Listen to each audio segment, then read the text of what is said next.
Hi friends, today அழகே அழகு சீரியலோட promo பார்க்கலாம் வாங்க. இங்கே பார்த்தீங்கன்னா எல்லாம் பிளான் பண்ண மாதிரி கொடைக்கானல் கிளம்புறதுக்கு ரெடியாக இருக்காங்க. அப்போ ராகவனும் ராஜலக்ஷ்மி பார்த்தீங்கன்னா பத்திரமா போயிட்டு வாங்க அப்படின்ற மாதிரி சொல்கிறாங்க. அப்போ பாக்கியராஜ் சுரேஷ் கிட்ட பார்த்தீங்கன்னா போகிற வழியில் மலரும் அவங்க வீட்டில் ராகி வீட்டு போயிடலாம் அப்படின்ற மாதிரி சொல்கிறாங்க. என்னென்ன இது புது பிளானுன்றாங்க. எல்லாம் அப்படி இருந்தாடா நீ வீட்டில் இதை பற்றி எதுவும் பேசிக்காத அப்படின்ற மாதிரி சொல்லிட்டு கிளம்புறாங்க. அங்கே போயிட்டு வீட்டுட்டு வெயிட் பண்ணுறாங்க. அங்கே தங்கராஜும் ரேவதியும் வராங்க. எல்லாம் பிக்கப் பண்ணிக்கின்னு போகிறாங்க. கொடைக்கானல் போயிட்டு ஆளுக்கு ஒரு ரூமில் ஸ்டே பண்ணலாம் அப்படின்ற மாதிரி சொல்கிறாங்க. அப்போ தங்கராஜ் பார்த்தீங்கன்னா நான் என்னோடய செலவில் நான் தனியாக தங்கிக்கிறேன் அப்படின்ற மாதிரி சொல்கிறாங்க. அதுக்கு சுரேஷ் பார்த்தீங்கன்னா ஏன் மாமா இப்படின்றாங்க. உங்கள் அண்ணனோட காசு எனக்கு எதுவும் வேணாம், என்னோட இதுலேயே நான் இருந்துக்கிறேன் அப்படின்ற மாதிரி சொல்கிறாங்க. அப்புறம் பார்த்தீங்கன்னா எல்லாம் பேசி அந்த இடம் போகலான்ற மாதிரி பேசுகிறாங்க.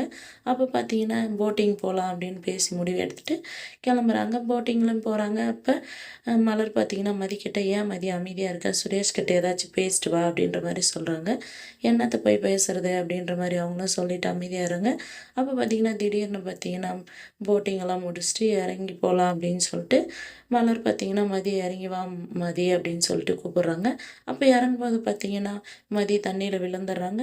திடீர்னு பார்த்தீங்கன்னா சுரேஷ் அவங்கள காப்பாற்றுறாங்க. காப்பாற்றி முடிச்சு மதி மயக்கம் தெளிஞ்ச பின்னாடி உன்னை சுரேஷ் தான் மதி காப்பாற்றினாரு அப்படின்ற மாதிரி மலர் சொல்கிறாங்க. தேங்க்ஸ் சொல்லிடு அப்படின்றாங்க. அவங்க பார்த்தீங்கன்னா நம்ம எவ்வளோ பண்ணாலும் இவ அவளோட இதில் தான் இருப்பா அப்படின்ற மாதிரி முடிக்கிறாங்க. அடுத்து என்ன நடக்க போகுதுன்னு பார்க்கலாம். வெயிட் பண்ணுங்கள்.